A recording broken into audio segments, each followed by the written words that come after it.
Welcome, everyone, to the Leadership Exchange, our very own version of our podcast, which is hosted by Leadership Florida and sponsored by Sunshine Ace Hardware. And today's guest is Fred Karlinsky, shareholder and chair, Global Insurance Regulatory and Transactions Practice Group of Greenberg Traurig from our Gold Coast region and a member of Cornerstone Class 36. Welcome, Fred. Thanks for having me, Wendy. Appreciate Leadership Florida doing this. It's so fun to do. I love this so much. So, Fred, our podcast sponsor, as I mentioned, is Sunshine Ace Hardware, and everybody knows their motto. Ace is the place with the helpful hardware folks. We could almost sing it. From a similar theme, I want you to finish this sentence for me. Greenberg Traurig is the place with. The best people, full stop. I, GT, you like I that, like huh? it. Well, good. Well, we'll use that. We'll make it our new logo. I mean, we really are an environment where collaboration isn't just encouraged, it's really part of our fabric. I am constantly working with talented colleagues across practices and time zones. A few years ago, I won an award, which is crazy. And it turns out I worked with 600 different people in the firm in that particular year. But we share ideas, we share perspectives in ways that we can help our clients succeed. At the same time, the firm is really always looking ahead. We're embracing new ways of thinking, new technologies, and smarter approaches to addressing the challenges that we all have. The combination of people, teamwork, technology, and innovation is what makes GT such a rewarding place to practice. I think that is fantastic. It leads into a couple of other questions that I have for you today, and that was a nice teaser. The first thing I want to do is ask you to just as succinctly as you can to describe to our listeners and viewers who is Greenberg Traurig? What do you do? What do you specialize in? Your 411, so to speak, if you're in an elevator with me and telling me who you are, tell me about you. So that's a great question, Wendy. Greenberg was founded in Miami in 1967, coincidentally, the same year I was born, but in South Miami, Florida.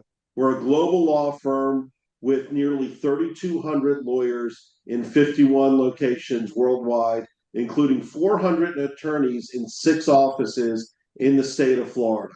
We have the largest attorney presence in Florida of any Am Law 20 firm, and we're the largest Florida founded law firm by revenue, surpassing $2.9 billion in 2025. Known for our Florida roots and global reach, we're committed to supporting charitable civic organizations statewide and throughout the world, really, through our extensive philanthropy, community service, and pro bono work.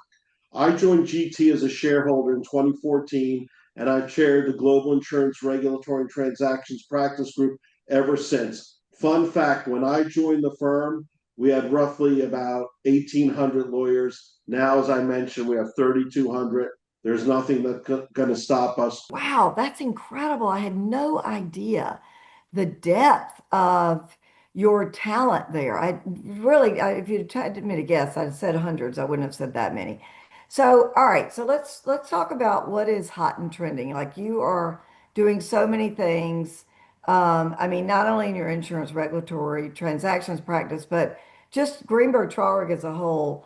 What are you seeing out there that is really important that your firm is focusing on that is important, meeting the needs of your public? I mean, we all need lawyers. We don't like to admit it, but we do. And when you need one, you need a good one. And hopefully you don't, but when you do, what are you finding that's trending out there? We can say hopefully you don't, but you know what?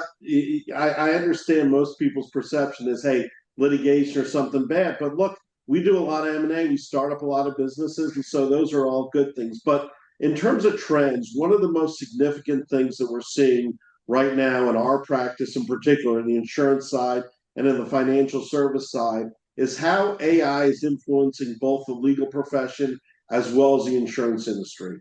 In the legal space, the key is adopting technology in ways that improve efficiency and insight while preserving the core elements of effective lawyering, which include sound judgment, experience, and the ability to apply nuance to complex problems. In other words, when we apply AI to things, we're not going to give up our core values. We're not going to give up the core things we do for clients. We're going to make sure those are integral to that process. But within the insurance industry, AI and advanced technology are really driving meaningful change across underwriting, risk assessment, and claims management as well. Insurers increasingly are using data analytics, machine learning, connected technologies to refine their risk models, to anticipate weather related events, and to respond more quickly after losses. We're also seeing greater reliance on tools like remote sensing, drones, and satellite imagery to assess property damage in real time, especially after there's been a natural disaster. These Yeah. advances bring new regulatory, governance, and cybersecurity considerations as well. Cyber data protections are all top concerns for insurers as technology becomes more deeply embedded in their operations. And I would say the way that the insurers and the legal profession are going, the rest of the world is AI, data, and cyber are all big issues for the economy right now. And I think that's perfect for you to point out that that is what is trending right now. I actually am embracing AI. I'm actually in that camp that I regret I didn't have this as a tool 30 years ago. I think it's fantastic. But I know there are warning signs. I know we have to be cautious. I know we have to have a little extra oversight and not rely on it completely. But there are great efficiencies there. And I think it's going to be amazing to watch how this affects every single profession. No one is going to be left out. The legal industry, banking, insurance, medical, everyone is going to be touched by this. And if we're smart about it, I think it will help us. And I think we'll be more efficient and our lives will be enriched in ways. But we just have to have that optics, as you've mentioned. You're not going to let it get away from you. You're going to make sure you've got the people power, the professionals doing those checks that you need to as well. So, with that in mind, I mean, that's certainly a challenge. What are, in addition to that, what are things that are challenging in the legal community now? What's a challenge that you all and others are facing? Well, I know we have a lot of lawyers and business people that are involved with Leadership Florida and others that will see this that may not be in Leadership Florida, although you should be, and you should be life members. But one of the biggest constants in our life is change. And that's one of the biggest challenges and, frankly, opportunities in our practice today, and that's the pace of change. Florida's insurance market has stabilized. It was in really bad shape in terms of property insurance from 2017 to 2022. But it's showing a renewed confidence, which is driving increased competition and innovation. Competition and innovation are good for consumers. At the same time, the continued wave of business expansions and relocations to Florida is bringing new regulatory, transactional, and litigation and other business needs. From an insurance regulatory and transactional perspective, as being a lawyer in that area, this means helping clients navigate a market that's both more dynamic and more demanding than it's ever been.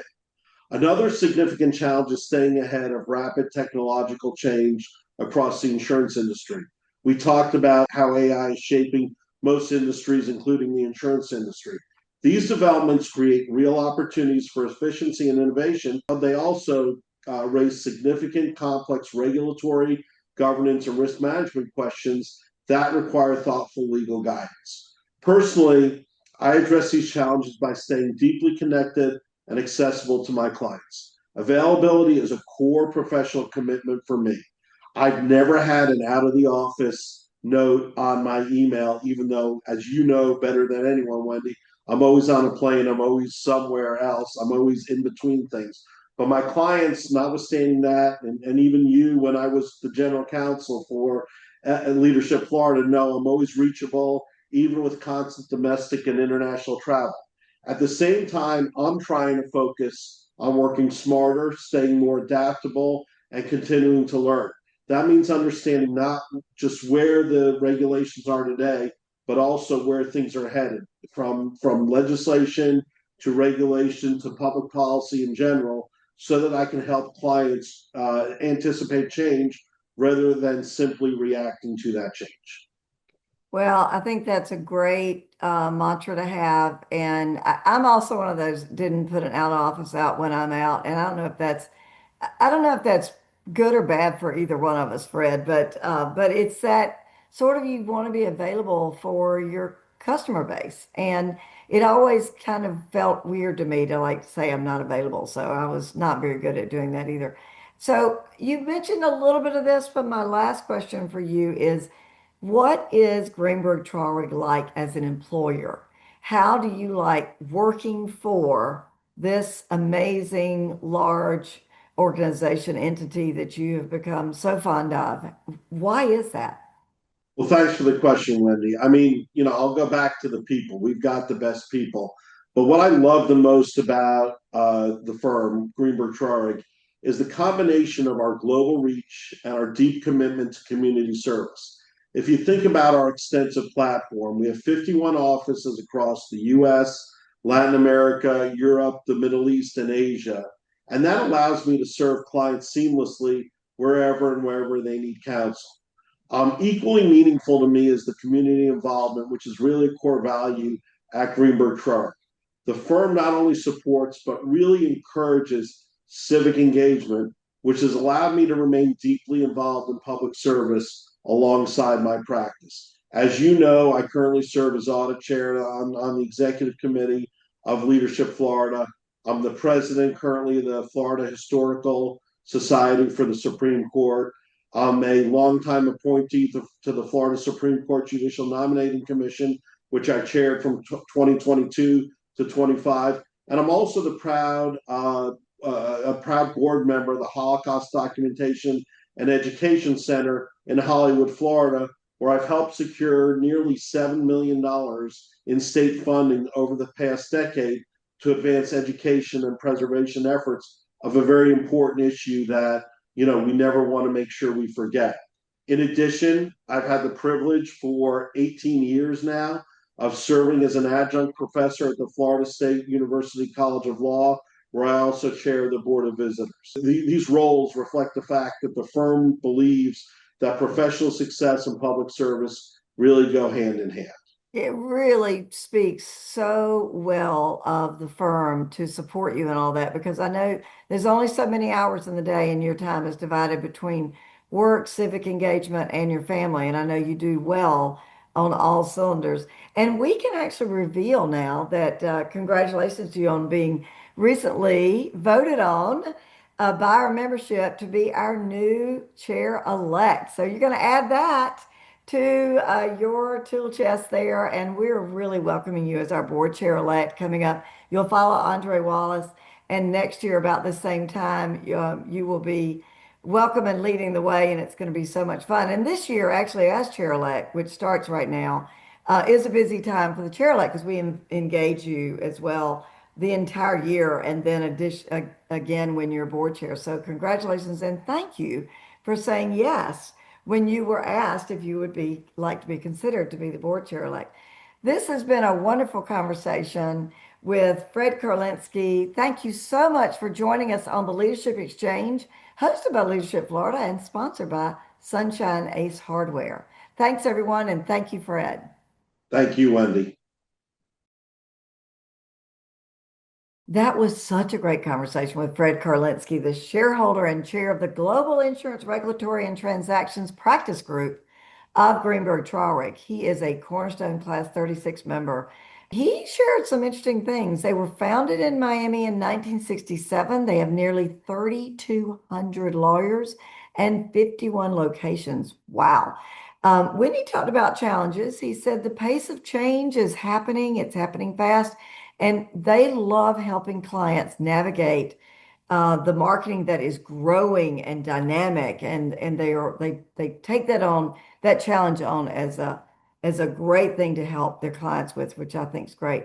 I asked him about being, what it was like to work as an employer of Greenberg Charge, and he says the best people are there. He loves the people. He also talked about his civic engagement and how the firm itself promotes and encourages their professionals to be engaged civically, public service, they believe goes hand in hand with professional success. And I too believe that is true. So this has been a wonderful Leadership Florida podcast exchange, sponsored by Sunshine Ace Hardware and hosted by Leadership Florida.